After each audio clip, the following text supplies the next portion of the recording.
अस्सलाम वालेकुम, welcome to साइबरमैक्स academy. जैसे कि साइबरमैक्स आप लोग जानते हैं कि हमने वेब डेवलपमेंट का कोर्स स्टार्ट किया हुआ था, जिसकी प्लेलिस्ट के अंदर लेक्चर बैक टू बैक आ रहे हैं। अगर आप सीक्वेंस के साथ फॉलो नहीं करें तो सीक्वेंस के साथ फॉलो करें।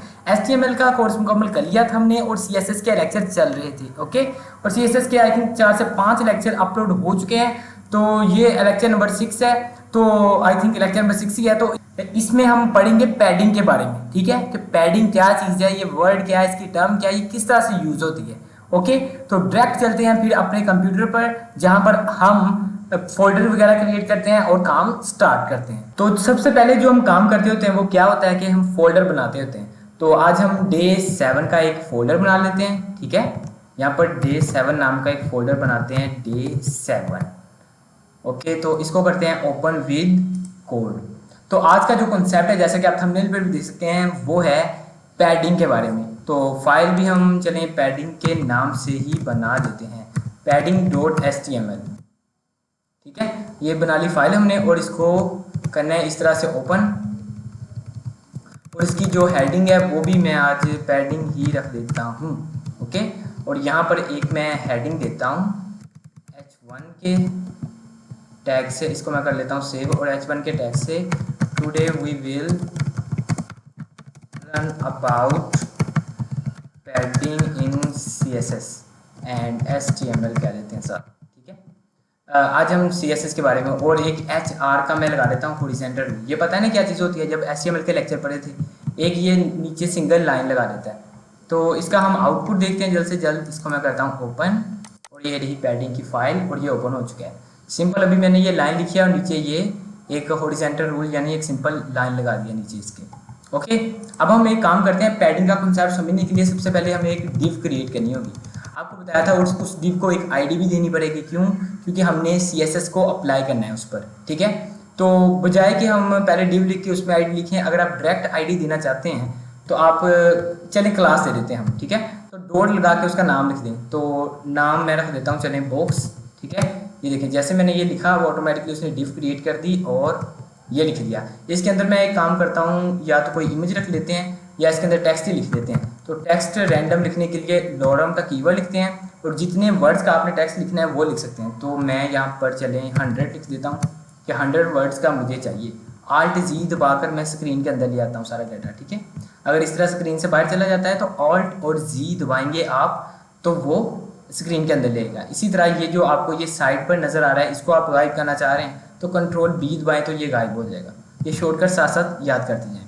अब ये बॉक्स है ना, तो अब क्या करते हैं, इसका मैं दिखाता हूँ यहाँ पर रिफ्रेश करके। ये देखिए सिंपल क्या है कि डिव है, उसके अंदर ये सारा टेक्स्ट आ गया। लेकिन हम इस डिव की स्टाइलिंग वगैरह करते हैं थोड़ी सी पहले।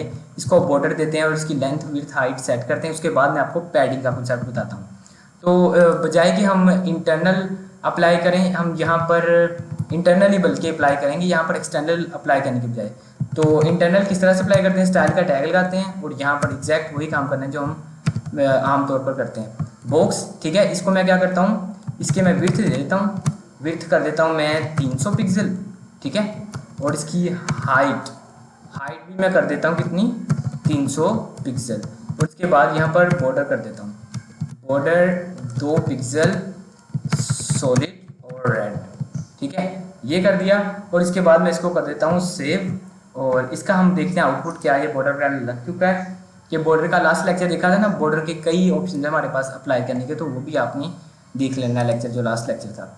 ये देखें वो, लेकिन वो टेक्स्ट से ज़्यादा था तो इसके अंदर पूरा नहीं आ रहा था। उसकी विड्थ और हाइट थोड़ी सी बढ़ा देते हैं हम, इसको भी 400 कर देते हैं और इसकी जो हाइट है वो भी 400 कर देते हैं। और इसका जो बॉर्डर है उसकी विड्थ मैं थोड़ी सी 7 पिक्सल कर देता हूँ, ज़्यादा कर देते हैं ताकि अच्छी लगे।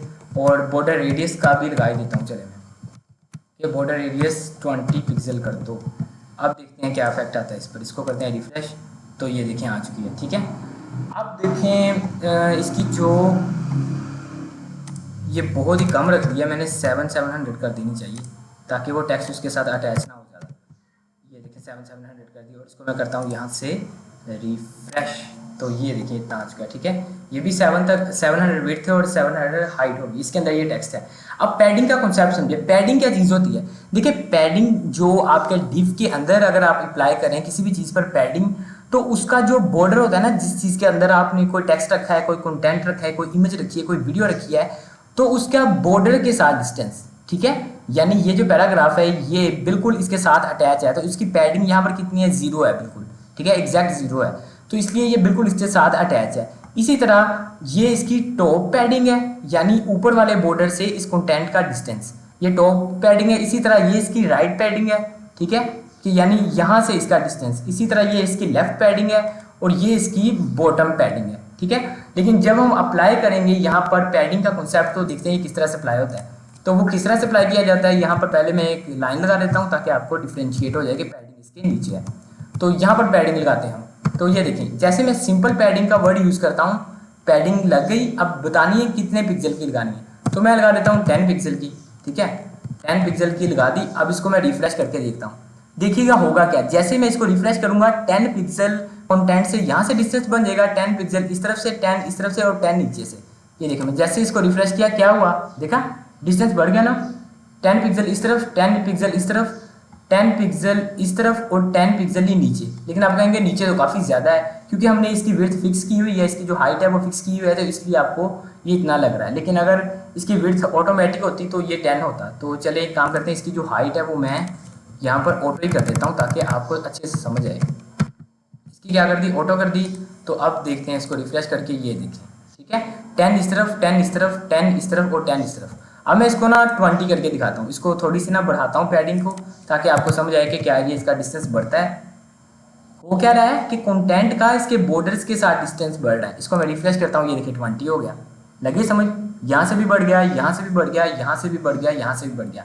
लेकिन अगर आप चाहते हैं कि सिर्फ ऊपर से इसका डिस्टेंस बढ़े बाकी ना बढ़े, तो उसके लिए क्या करते होते हैं, उसके लिए पैडिंग भी लगाते हैं। तो उसके लिए आपको इंडिविजुअली बताना पड़ेगा। जिस तरह हम बॉर्डर का कॉन्सेप्ट याद है, बॉर्डर अगर सिंपल लगाते हैं तो वो चारों साइड पर अप्लाई हो जाता है। अगर आप बॉर्डर लेफ्ट अप्लाई करते हैं तो वो अलग से लगेगा, बॉर्डर राइट अलग से।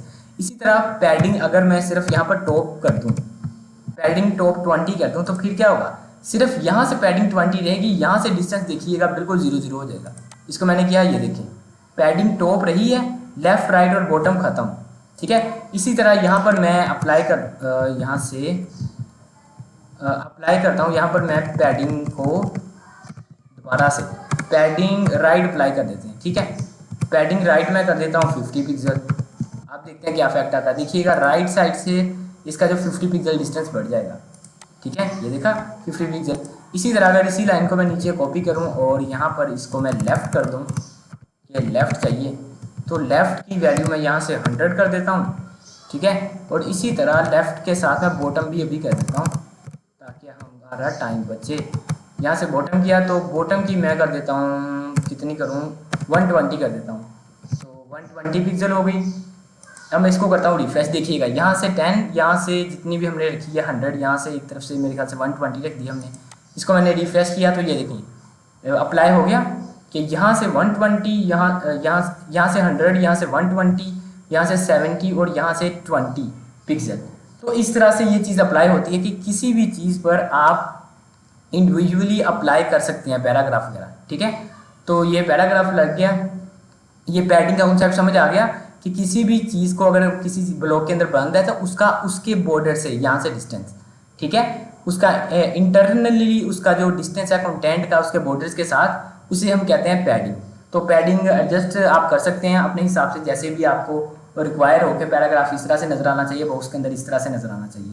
तो ये था पैडिंग का कॉन्सेप्ट, लेफ्ट राइट बॉटम हमने चारों देख लिए, ठीक है। लेकिन अगर आप पैडिंग एक ही टैग में लिखना चाह रहे हैं तो तब भी आप लिख सकते हैं। वो किस तरह से अप्लाई होगी, 20 पिक्सल सबसे पहले टॉप आती है, फिर कहाँ आती है, फिर राइट आती है, ठीक है, फिर बॉटम आती है क्लॉक वाइज। ये बताया ना आपको, बॉर्डर वाले लेक्चर में भी बताया था जो लास्ट लेक्चर था। फिर यहाँ पर बॉटम वाला आएगा, अब जाकर लेफ्ट वाला आएगा। यहाँ पर मैं 60 कर देता हूँ, 60 पिक्सल। अब ऊपर वाली चारों लाइनों की हमें कोई ज़रूरत नहीं, क्योंकि मैंने एक ही लाइन में चारों अप्लाई कर दी हैं। तो यहाँ से मैं रिफ्रेश करता हूँ तो ये देखें, ठीक है, इस तरह से अप्लाई हो रहा है। तो इस तरह से आप अप्लाई कर सकते हैं, ठीक है। तो अगर कोई भी और सवाल वगैरह हो तो कमेंट सेक्शन में पूछ लीजिएगा, मैं नेक्स्ट लेक्चर में आपको समझा दूंगा। तो आज के लिए इतना ही, मिलता हूँ मैं आपको एक नए लेक्चर में, तब तक के लिए इकबाल के शीन हो, अल्लाह हाफिज़।